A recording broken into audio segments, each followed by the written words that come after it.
तो आज हम बात करेंगे integrating partial fractions with non repeated factors, यानी हम देखेंगे जी हम पार्शियल फ्रैक्शंस को विद नॉन रिपीटेड फैक्टर्स किस तरह से इंटीग्रेट कर सकते हैं। ठीक है, अब पार्शियल फ्रैक्शंस क्या हैं और विद नॉन रिपीटेड फैक्टर से क्या मुराद है, सबसे पहले हम इस पे बात करेंगे। देखिए, अगर आपके पास एक फ्रैक्शन हो 5/12, ठीक है, अब आप इसको पार्शियल फ्रैक्शंस में यूं भी लिख सकते हैं। हम इसको पार्शियल फ्रैक्शंस में यूं भी लिख सकते हैं 2/12, ठीक है, एंड प्लस 3/12, ठीक है, जो कि आप यूं समझ सकते हैं कि इसकी क्या है, पार्शियल फ्रैक्शन, यानी एक गिवन फ्रैक्शन को एज अ सम और डिफरेंस के तौर पे लिखना। ठीक है, बेसिकली पार्शियल फ्रैक्शंस क्या रहता है। अब ये तो एक सिंपल न्यूमेरिकल फ्रैक्शन है। अगर आपके पास अलजेब्रिक फ्रैक्शंस हों, जैसे अगर हम बात करें तो ये आपके पास इंटीग्रल साइन है, इसको हम इंटीग्रेट करने जा रहे हैं माइनस, बल्कि इंटीग्रेशन की पहले हम सिंपल पार्शियल फ्रैक्शन की बात कर लेते हैं। -x+6 divided by 2x² 2x² -7x+6, ठीक है। अब अगर आप ये देखें तो ये एक गिवन फ्रैक्शन है। अब आप अगर हम इसको डायरेक्ट चले, अगर हम इसको इंटीग्रेट करने जा रहे हैं, इंटीग्रेशन क्या है, opposite of differentiation, reverse of differentiation, ठीक है, और dx के साथ अगर मैं इसको इंटीग्रेट करने जा रहा हूं तो अब मेरे पास कोई ऐसे स्ट्रेट डायरेक्टली फॉर्मूला तो नहीं है कि मैं इसको डायरेक्टली इंटीग्रेट कर सकूं, या अगर देखें तो इस गिवन फंक्शन का क्या, इस गिवन फंक्शन का जो है मैं डेरिवेटिव ऊपर बना सकता हूं, क्योंकि हमने ये भी बात स्टडी की थी कि लेट्स से अगर आपके पास इंटीग्रेशन के अंदर ये 1 ओवर सम गिवन फंक्शन हो और dx के साथ उसका डेरिवेटिव मौजूद हो in the form of f prime of x, तो आप जो इसकी इंटीग्रेशन जो किसके इक्वल होगी, वो होगी natural log of given function, ठीक है, and plus some constant c।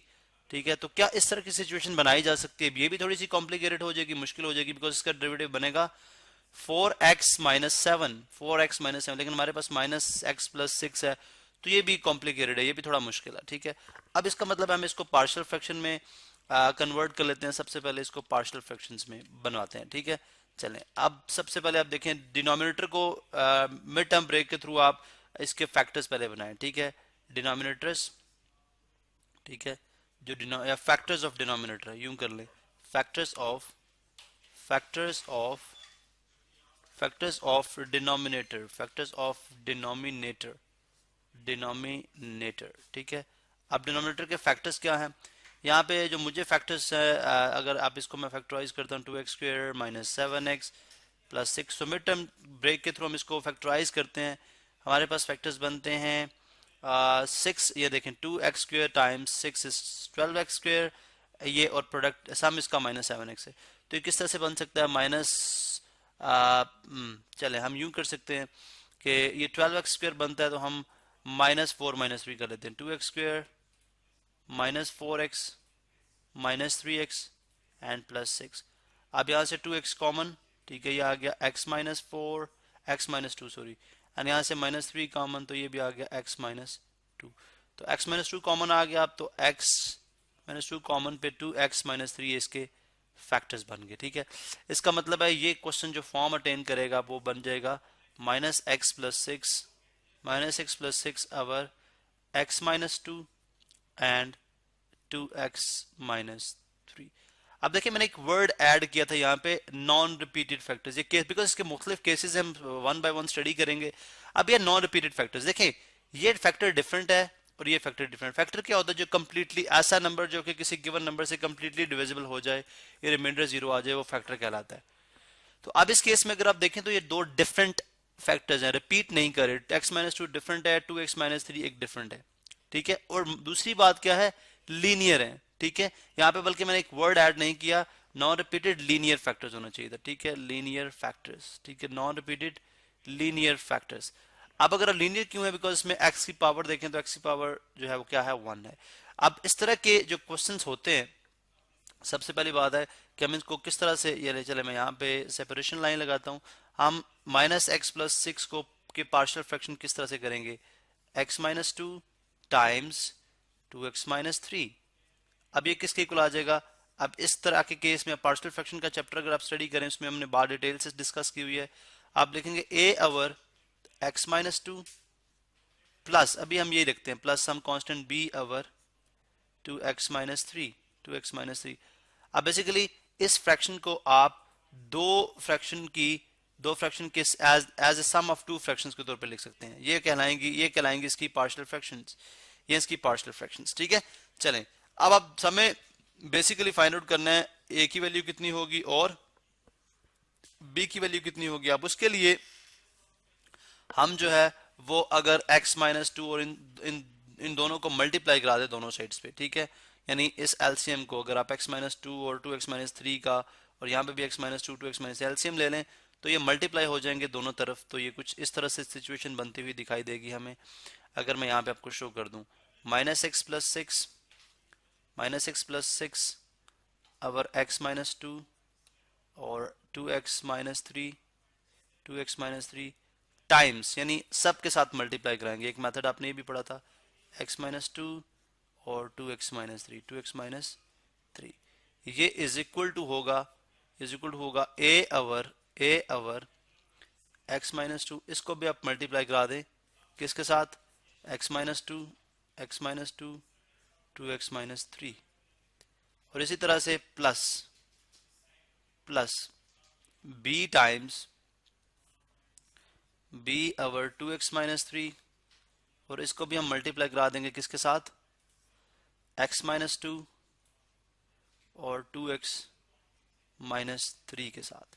अब यहां से अगर आप देखें तो कैंसिल आउट हो जाएगा, x माइनस टू से cancel out, 2x minus three से कैंसिल आउट, यहाँ से x माइनस टू से cancel out, 2x minus three से कैंसिल आउट, तो ये बन जाएगा minus x plus six is equal to a times 2x minus three plus b times x minus to.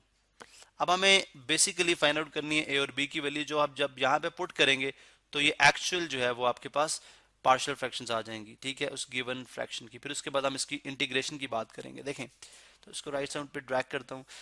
यहाँ पे अगर आपने a की वैल्यू फाइंड आउट करनी है, अगर आप a की वैल्यू फाइंड आउट करना चाह रहे हैं तो डेफिनेटली आपको x माइनस टू जो है वो जीरो के इक्वल पुट करना पड़ेगा। ये वाला factor is equal to zero होगा।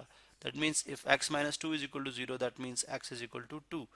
अब अगर x is equal to two है, ठीक है, तो इस गिवन फ्रैक्शन के अंदर आप जो है वो value x is equal to put करें तो आ जाएगा minus two plus six is equal to a times two into two minus three plus b into two minus two which is equal to zero.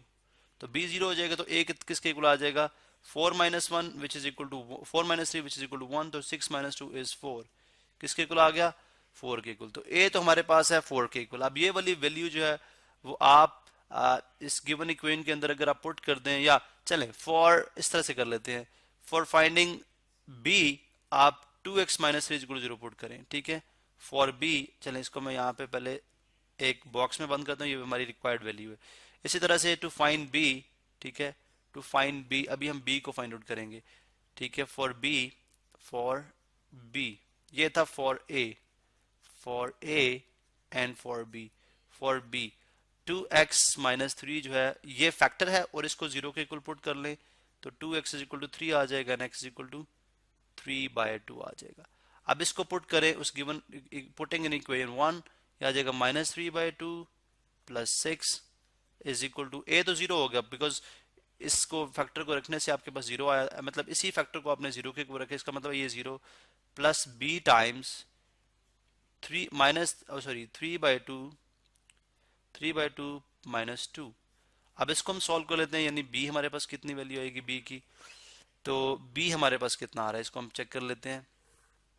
यहाँ पे denominator same कर दे, multiply by to, ये बन जाएगा minus 3/2 plus 12/2 is equal to b, और यहाँ से भी multiply by two divided by two, ठीक है, 3/2 माइनस 4/2, ये बनता है जी 12 माइनस 3 इज 9/2, और ये b इज इक्वल टू बन जाएगा 4 माइनस 3 इज 3 माइनस 4 माइनस 1/2, जो कि इस तरफ आके मल्टीप्लाई हो जाएगा, ठीक है, या बल्कि माइनस 1/2 को दोनों से मल्टीप्लाई कर लें, माइनस 1/2 इधर भी मल्टीप्लाई करें, माइनस 1/2 इधर भी मल्टीप्लाई करें तो ये कैंसिल आउट हो जाएगा।